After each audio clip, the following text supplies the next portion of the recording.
Kita nggak usah takut, netizen nggak usah takut. Federasi pasti udah punya kandidat. Spill dong bang. Kalau kalah pasti komplain bang. Kalau kalah pasti komplain. Kalau kalah pasti komplain. Kalau kita yang dapat penalti karena VAR pasti komplain. Itu wajar. Itu wajar. Malik Betul, Rizaldi. Malik Rizaldi. Berapa gol pertandingan terakhir? Lawan tim saya memang 0-0. Tetapi sebelumnya dia cetak 2 gol. Cantik bang golnya. Buka lowongan nggak bang? Buka lowongan nggak bang? Ya kan? Pikir bang ya. Pikir bang.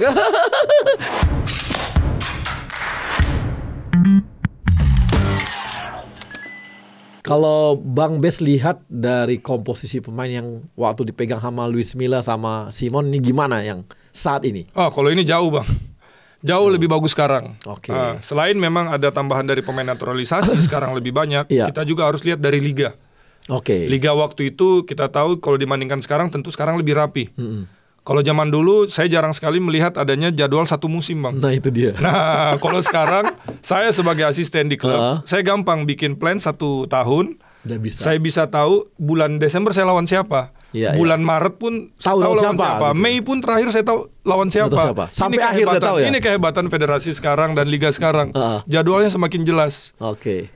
Jadi kita gampang bikin planning 1 tahun, microcycle, macrocycle. Jadi gampang. Akhirnya juga kita membuat pembinaan untuk pemain-pemain muda kita juga lebih gampang juga. Betul. Di klub saya sendiri pun Dewa United, kita beberapa kali latihan. Kita senior ini bang. Kita panggil pemain-pemain muda kita dari EPA untuk naik latihan sama kita. Kita beri mereka kesempatan. Besok 2 orang lagi baru. Lusa di latihan selanjutnya berapa orang lagi baru. Akhirnya lama-lama kalau pemain itu bagus, dia akan stay dengan senior. Dan terbukti musim ini kita promosikan 2 pemain dari tim Elite Pro Academy. Kan kalau Elite Pro-nya nggak bagus, kalau liganya jadwalnya nggak bagus, kita kan nggak bisa bikin planning. Betul. Jadi akhirnya terbantu di situ. Ini menarik ya, karena kita nggak tahu. Kita kira biasanya kepastian jadwal hanya sekedar kepastian jadwal, ternyata sangat penting, besar, sangat berpengaruh. Jadi setiap musim sekarang, bahkan musim lalu ketika saya di Persib Bandung, saya udah bikin jadwal 1 musim. Jadi pelatih udah bisa lihat. Dan kita juga akhirnya misalnya nih bulan ini kita ada di bulan November. Kita punya jeda break bulan November, bulan depan itu kan lawan Jepang ya. Itu break liga sekitar 2 minggu 3 minggu. Jadi kita bisa kasih tahu ke pemain, kita mau jeda internasional, kalian nanti akan kita kasih libur. Nah mereka happy. Udah tahu libur kapan ya? Tahu libur kapan. Jadi mereka bisa planning, mereka bisa relax. Jadi kalau ada yang bilang jadwal liga itu terlalu padat, tidak membantu tim pemain untuk bisa recovery dan segala macam, nggak betul. Karena jadwal sudah diberikan di awal musim dan panjang. Sampai saat ini, detik ini belum ada perubahan jadwal yang saya terima kalau dari saya. Jadi itu patut kita apresiasi dari federasi dan liga yang sudah memberikan jaminan kepastian jadwal itu dulu. Udah 10 tahun bang kayak gitu bang ya? Nggak pernah ada. Seenggaknya dari 2017 ini yang paling rapi. Ini paling rapi ya. Makanya kalau abang bilang perbandingan skuad Luis Milla, Simon plus yang sekarang tentu luar biasa berbeda. Jadi berpengaruh juga terhadap stok pemain kepada yang stok kepada timnas kalau gitu. Kita nggak perlu bahas yang pemain naturalisasi kualitasnya gimana, itu kan bagus banget. Nggak mungkin pemain Eredivisie kita ragukan kemampuannya bang. Sekarang kita harus melihat kualitas pemain liga kita. Bagus apa enggak? Jawabannya apa? Sangat bagus. Sekarang Sintayong kekurangan pemain anggap di depan. Dia manggil siapa dari Madura? Malik Rizaldi. Berapa gol pertandingan terakhir? Lawan tim saya memang 0-0. Tetapi sebelumnya dia cetak 2 gol. Cantik bang golnya. Kalau abang lihat Van Basten tahun 80-an kayak begitu golnya. Dan itu yang bikin orang Indonesia loh. Ya kan? Itu dengan ketatnya kompetisi dan juga ditambahnya dengan pemain asing yang abang bilang tadi. Pemain-pemain lokal pun akhirnya juga bersemangat untuk bisa menunjukkan kualitasnya. Nah ini, saya mau nanya juga bang, tadi bagus nih. Tadi kita diskusinya di luar tuh. Sekarang diskusi di dalam nih. 8 pemain asing yang sempat dipertanyakan hari itu. Oh ini bisa membuat pemain lokal kita jadi terhambat. Ini gimana? Banyak yang bilang kan lokal akan mati. Lokal akan dikesampingkan. Tetapi pada akhirnya 8 pemain asing yang dikontrak oleh klub ini belum tentu juga dia kontrak 8. Kenapa? Karena klub juga pertama dia akan mikir yang bisa main cuma 6. 2-nya pasti cadangan. Apakah mubazir? Terus yang kedua, kita sebagai pelatih bang, kalau ada pemain asing pun sebagus apapun, kalau dia nggak kerja keras, dia malas-malasan, atau dia sering cedera, pasti nggak akan dipasang. Yang dipasang pasti akan yang main. Kalau abang lihat di liga, yang ngangkat Sleman siapa sekarang bang? Hoki Caraka. Terakhir dia bikin 1-2 gol. Solo pun agak keteteran di awal musim. Yang ngangkat siapa? Ramadan Sananta, striker tim nasional Indonesia. Terus kalau kita ke Dewa United ada Ricky Kambuaya, Egy. Ya. Madura pun sempat terseok-seok di awal Bang, sampai ganti pelatih loh. Yang ngangkat siapa? Malik Rizaldi. Di musim lalu ya. Musim ini dia main di Persebaya. Persebaya sekarang peringkat 1. Pemainnya siapa? Malik Rizaldi dan yang lainnya. Jadi jadwal tertata dengan baik. Kemudian ternyata memasukkan sampai 8 pemain asing itu malah membuat pemain lokal kita semakin kompetitif. Semakin kompetitif. Karena mereka harus kerja keras betul untuk bisa masuk line up gitu ya. Nggak ada jaminan Bang. Pemain asing kita beli mahal-mahal dia akan starting. Nggak ada jaminan. Kalau dia nggak bagus, nggak cocok dengan skema pelatih, dia nggak akan main. Dan pemain lokal tentu punya kelebihan karena dia dekat dengan asisten pelatih misalnya, dia bisa bicara dan sebagainya. Ini bisa jadi juga nilai poin plus juga buat mereka. Supaya kita kasih motivasi lebih. Saya sebagai asisten pelatih lokal Bang, saya tentu punya kedekatan dengan pelatih pemain lokal. Saya akan kasih mereka semangat, saya bicara sama mereka dan tentu bangga juga kalau sampai mereka bisa perform gitu dibanding pemain asing. Bukan mengesampingkan pemain asing juga, tapi tentu ingin pemain lokal ini juga bisa besar gitu, berkembang. Berkompetisi lah ya. Nah, di sisi lain Bang kan sekarang banyak nggak yang komplain-komplain lagi Bang? Wah udah nggak ada sekarang, udah jarang. Ini dia. Justru juga kita harus mengikuti Bang perubahan sepak bola juga. Kita tahu di Asia bahkan ada kompetisi yang membebaskan pemain asingnya. Indonesia masih untung, masih cuma 6+2.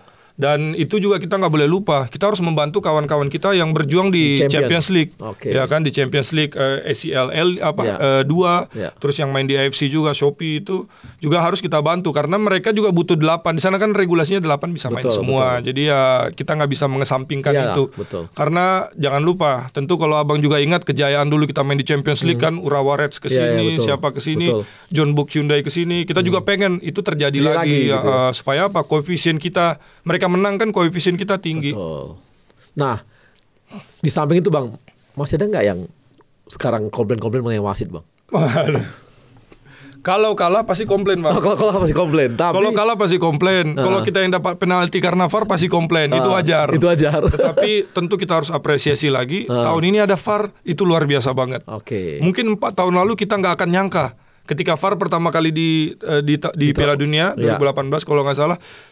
Kita mungkin nggak akan mimpi sampai di Indonesia bakal ada VAR. Gitu. Tetapi kan ada orang gila juga di sepak bola Indonesia ini yang akhirnya berani untuk bikin VAR dan bisa. Dan akhirnya terbukti membantu.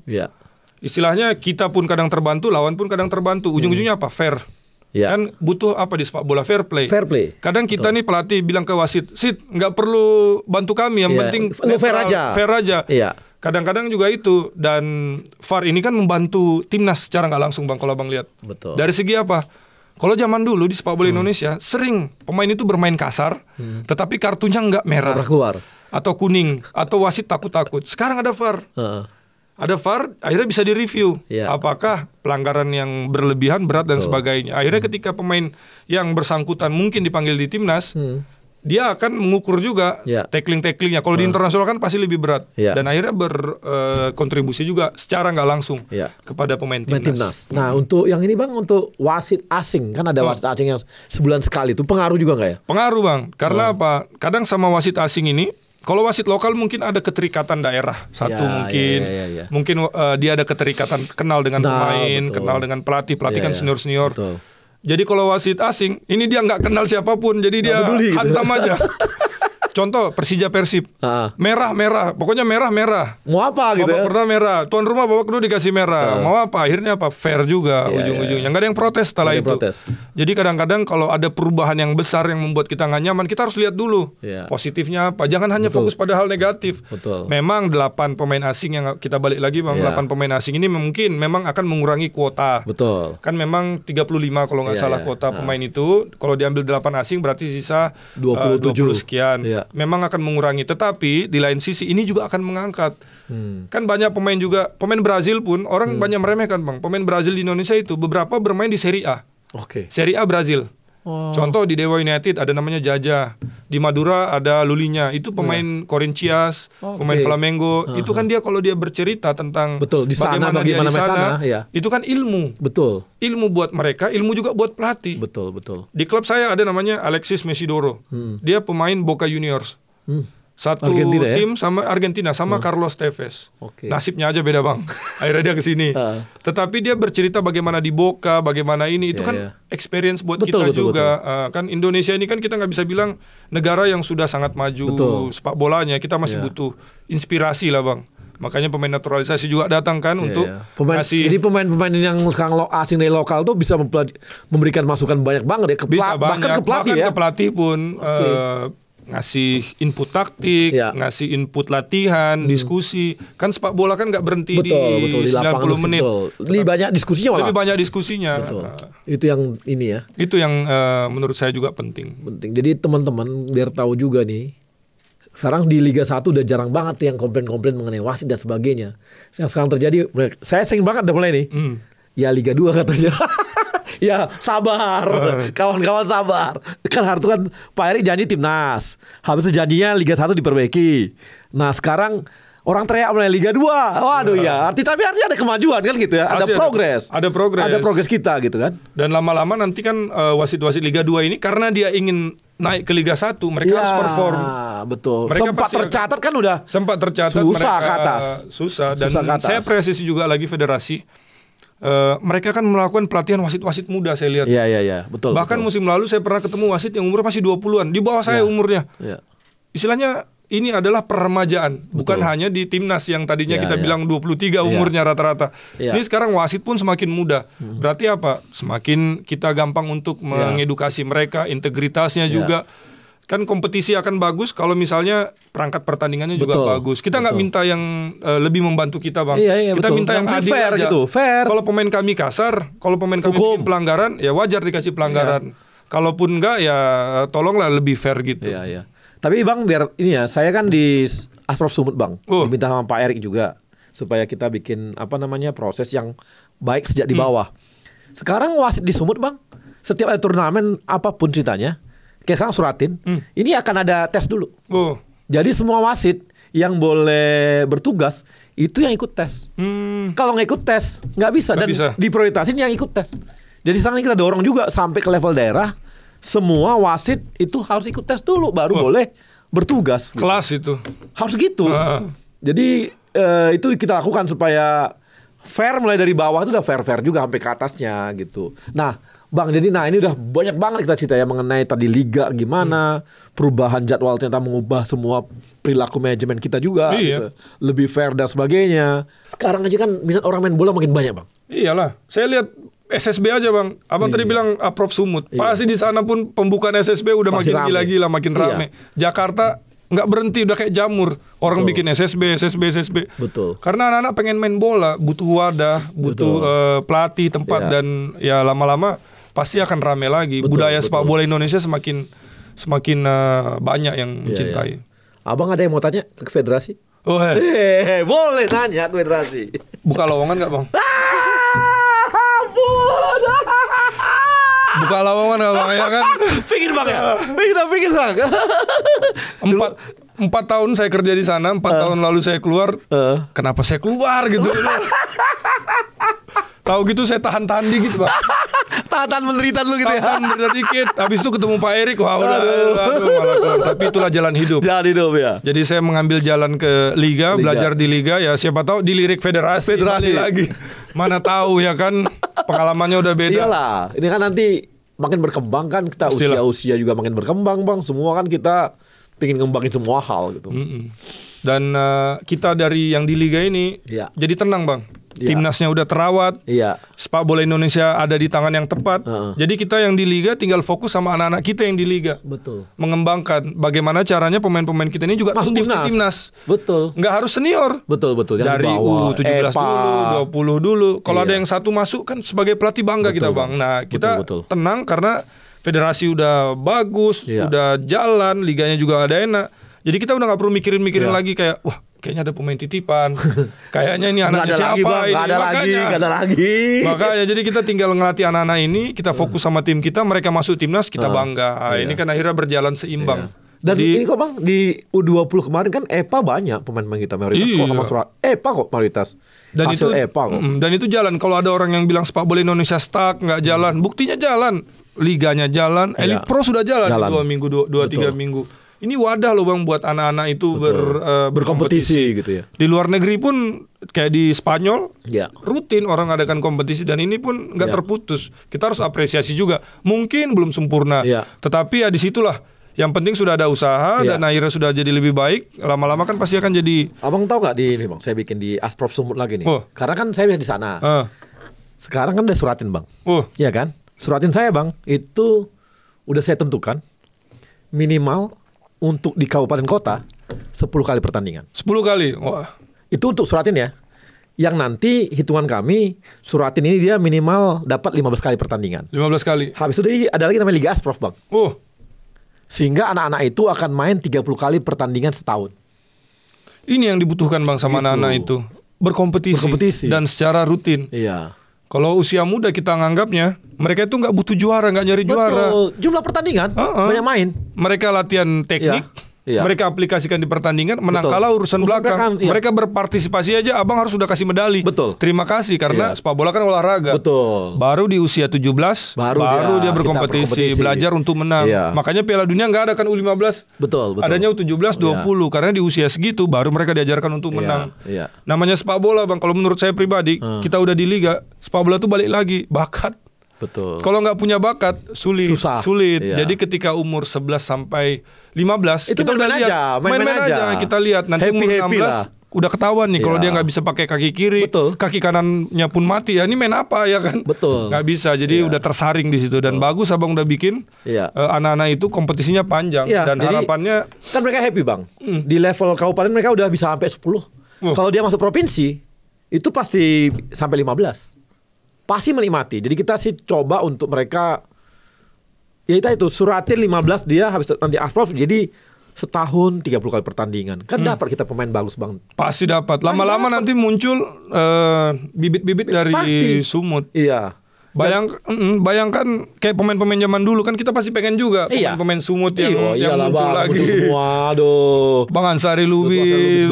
Semua kayak kayak inilah Bang Soeharto, Bang apa semua itu kan gitu semua. Nah, Bang Sahari yang sekarang jadi Sari Gultom kan jadi pelatih kiper gitu kan. Kan itu yang kita hasilkan. Itu yang menurut saya juga dirindukan juga oleh Indonesia kan. Pemain-pemain ikonik dari daerah-daerahnya. Ini kan baru Abang Sumut. Bayangkan kalau misalnya dari Aceh, dari semua provinsi 30-an provinsi dilakukan. Itu yang kita bikin Bang. Nah. Jadi semua nanti itu jadi ke semua daerah seperti itu. Di samping itu biaya lisensi pelatih pun kita potong Bang. Kami target setengah Bang, semua dipotong. Misalnya D, biasanya 3,5 juta. 1 juta bisa Bang. Waduh. 1 sampai 1,5 juta bisa. Ini kunci buat menaikkan sepak bola Indonesia Bang. Pelatih yang bagus, yang berkualitas, lama-lama kan lisensinya tinggi. Mereka akhirnya turun untuk melatih anak-anak muda. Ini yang dipunyai Jepang. Jepang. Mereka meningkatkan jumlah pelatihnya yang berlisensi pro license. Makanya pro-nya Bang, tolong diskon. Buat kita juga ini Bang. Itu Bang aku udah target lah ya. Pokoknya kami udah ngomong target sama Pak Ketum itu. Pak Ketum ini gimana caranya kita potong lah. Jangan segini mahal. Karena mereka ambil A-Pro. Belum tentu jadi pelatih. Dapat liga kan gitu. Belum tentu. Berat persaingan sekarang. Kemudian dari mana uangnya dapat? Kita juga harus ingat Bang, nggak semua punya sponsor. Nah itu dia. Kebanyakan dari uang pribadi. Kebanyakan udah senior, udah berkeluarga, udah punya istri. Izin istri nggak dikasih istri Bang. Nah iyalah. Dikira buat apa nanti? 250 juta. Iya kan. Wah, bagus bikin uang muka rumah ya. Nanti istri mikir buat apa nih uangnya? Iya. Yakin nggak masuk pelatih Liga 1 kan gitu. Yang adanya bukan didukung, malah curiga istri. Buat apa nih 250 juta? Dikiranya buat yang aneh-aneh. Padahal buat sekolah. Oke. Ada pertanyaan dari netizen? Atau dari ini supporter? Ada ya, coba kita cek. Bang Bes kan dulu pernah di timnas juga. Kenapa lu timnas sulit sekali kalau melawan negara kuat ASEAN? Aduh.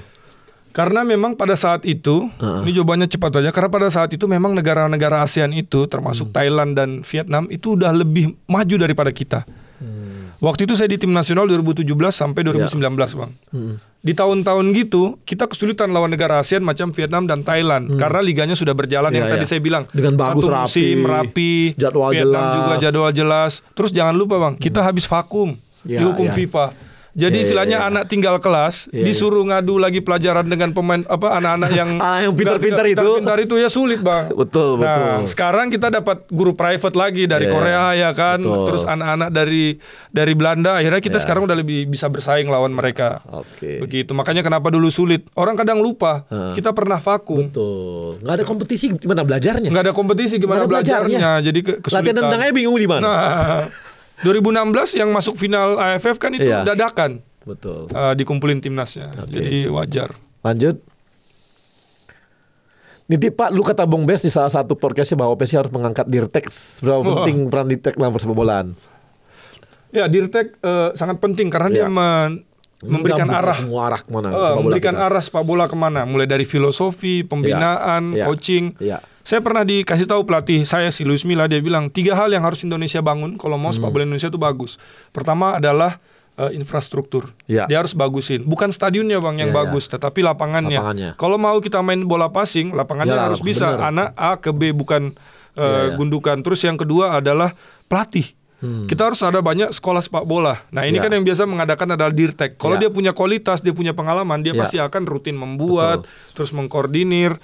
Terus yang ketiga adalah kompetisi yang berjenjang. Kalau ada Dirtek yang akan mengatur semua itu juga. Betul. Yang Abang bilang tadi di Sumut udah jalan nih. Berapa pertandingan? 15, 20 pertandingan. Kalau Dirteknya bagus, dia akan terjun ke Sumut. Betul. Dia kasih pindah ke Aceh, pindah ke Sumbar, pindah ke Sumsel. Akhirnya mungkin satu Sumatera mungkin bisa. Betul. Kalau misalnya kita ada masalah nih, contohnya Bang, Indonesia kan negara yang kepulauan. Kesulitan kita untuk bikin kompetisi satu musim. Betul. Semuanya bisa main satu. Mungkin bisa kita pikirkan kalau Dirteknya bagus, mungkin dia mikir satu Sumatera dulu. Betul. Lewat darat. Kan sekarang Pak Jokowi udah bikin tol di mana-mana. Betul. Satu Pulau Jawa dulu baku pukul ya kan. Satu Kalimantan, satu Sulawesi. Anggapannya kalau ada Dirtek semuanya itu akan jalan. Betul. Tadi juga kita bahas Villanesia. Villanesia kan bukan final. Betul. Nggak final. Udah berubah lagi semua nih. Kita bahas Spanyol 2010 juara Piala Dunia tiki taka. Enak nontonnya. Tapi 2010. Sekarang udah nggak bisa 2024, lagi. 2024 dia nggak main tiki taka Bang. Betul. Menang lawan Kroasia 3-0. Dia mainnya nunggu. Counter defense. Dia punya sayap cepat. Ngapain dia main tiki taka, dia bilang. Dia pakai Lamine Yamal yang bisa one on one. Jadi sepak bola berubah. Ya makanya kita butuh Dirtek untuk bisa mengakomodir semua itu. Dan kita nggak usah takut, netizen nggak usah takut. Federasi pasti udah punya kandidat. Spill dong Bang. Nah, jadi gini Bang, Hartu kita udah cari-cari dari Jerman atau apa gitu ya. Mereka mikir karena negara kita ini ranking berapa gitu. Sementara mereka kan yang kita ambil kan bukanlah orang yang serampangan juga. Betul. Jadi mau nggak mau mereka hitung-hitungannya masih gitu, masih inilah. Tapi sisi lain kita nggak berhenti juga Bang. Jadi seperti ini kemarin kami bikin juga Bang di Sumatera Utara terus nih ya. Harus ada satu yang contoh yang bagus dulu supaya yang lain ngikutin. Sumut nih Bang, kita Dirtek udah ada sekarang, kita di top provinsi dan kita gaji. Nggak ada Dirtek digaji Bang di provinsi Bang baru kali ini. Terobosan itu. Nah inilah yang kami pakai akhirnya. Pak Erik itu memberikan support kepada Asprof sekitar hampir 500 juta, 100 juta untuk gaji Dirtek dan operasionalnya masing-masing provinsi. Jadi nanti semua provinsi Asprof itu udah punya Dirtek besar yang digaji. Itu Bang 100 juta. Oh iya, untuk setahun gajinya itu, dan itu untuk operasional mereka juga. Jadi supaya masing-masing provinsi ini punya Dirtek yang bener. Ini kan masa gajinya direlawan. Itulah sepak bola kita Bang, belum jadi budaya. Belum jadi budaya ya. Gitu. Masih hobi. Masih hobi. Kalau udah jadi budaya lama-lama jadi profesional. Dan kalau udah jalan udah enak. Satu provinsi jalan, provinsi lain ibarat sepak bola kita nih sekarang agak gelap Bang. Abang bikin di Sumut bagus, jadi lilin satu nih di Sumut. Ketika Sumbar, Sumsel, Aceh dan yang lain-lain juga nyalakan lilinnya, semuanya jadi pasti terang. Jalan. Ujung-ujungnya yang akan memanfaatkan siapa? Dua Bang. Klub akan gampang nyari pemain. Kalau kita seleksi di daerah Bang yang datang ratusan. Tetapi yang berkualitas mohon maaf gak banyak. Ya kan? Tetapi kalau Abang udah bikin kayak di Sumut bagus, jadi kan gampang. Terus kedua, klub udah dapat benefit. Yang kedua adalah timnas. Abang pasti. Timnas U17 udah gak sulit nyari pemain. Dan akhirnya kalau pemain yang U17 sekarang gak bagus, Abang carinya gampang gantinya. Karena di Sumut mungkin ada bagus, di Sumatera Barat ada, Sumsel, di Aceh ada. Aceh ada. Jadi dua ini yang akhirnya dapat keuntungan. Oke. Berikutnya. Aduh nih, minta komen Bang Arya dong terkait performa MU di 5 pertandingan terakhir dan banyak komen MU lagi masuk goal di mana tuh Pak? Saya sebagai pecinta MU nggak peduli mau masuk goal kayak mau apa, tetap MU men, nggak ada cerita itu. Pelatih ganti Pak. Mau ganti mau nggak pokoknya cinta lah mau apa. Yang penting jangan turun ke bawah aja dia. Tetap Liga Primer gitu. Tapi tetap aja nggak ada cerita. Namanya pecinta sejak kecil, sejak SD udahlah. Lu jangan tanya mau 10 kali kalah pun dia tetap gue dukung MU. Berarti kalau orang bilang Bang pacar bisa ganti Bang. Tapi kalau itu gak bisa. Kalau istri ayo Bang, kita tanya pertanyaan Bang. Udah habis. Oke. Terima kasih Bang Bes. Ini teman-teman silakan nonton tadi itu dan jangan lupa subscribe YouTube kita supaya setiap hal-hal yang baru dari YouTube kita ini bisa teman-teman dapatkan informasi terbaru juga. Dan terima kasih Bang Bes. Terima kasih udah ngundang Bang. Iya ini asik diskusinya, technical banget tapi seru. Persiapan kita menuju Bahrain beberapa hari lagi. Simon atau Luis Milla? Luis Milla lah. Arsenal atau Juventus? Juventus. Dewa United atau Persib Bandung? Berat nih di jawabannya.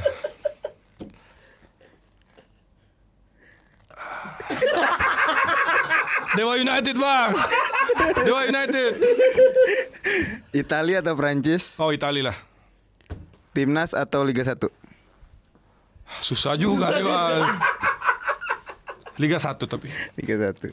Satu kata untuk bebas podcast? Percaya proses.